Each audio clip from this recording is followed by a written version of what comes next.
आता पाहूया टॉप 9 मोठ्या राजकीय बातम्या।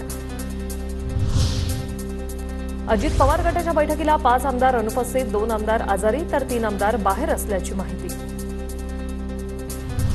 सध्या माझ्या मोबाईलचा वापर वाढला आहे, शरद पवार गटातील इन्कमिंगच्या प्रश्नावर जयंत पाटलांचं उत्तर।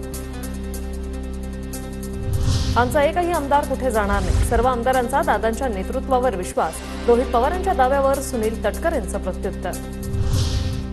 अपक्षाला पिपाणी चिन्ह नसतं तर सातारा लोकसभेची जागा आमचीच होती, साताऱ्यात भाजप कॉपी करून पार, सुप्रिया सुळेंचं वक्तव्य।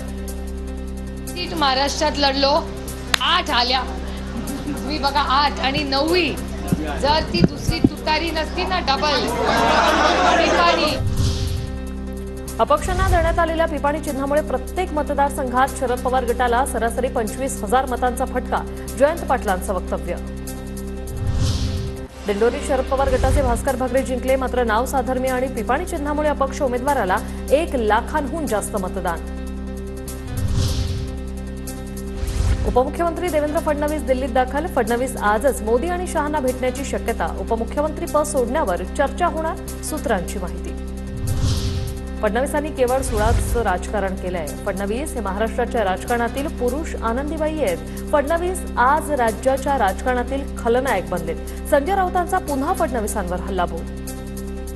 मध्ये आनंदीबाई होत्या, त्यांची लोक आठवण ज्यासाठी काढतात तसे ह्या महाराष्ट्राच्या राजकारणातल्या पुरुष आनंदीबाई आहेत। आज महाराष्ट्राच्या राजकारणातले खलनायक हे देवेंद्र फडणवीस आहेत, दुसरं कोणी नाही। लोकांचा जेवढा राग मोदी शहांवर नाही तेवढा राग महाराष्ट्रात देवेंद्र फडणवीस।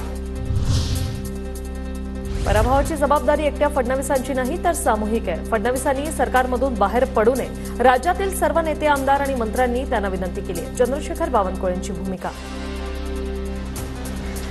महाराष्ट्र भारतीय जनता पार्टीच्या कोर ग्रुपने त्यांना विनंती केली आहे, आमची विनंती ते मान्य करतील।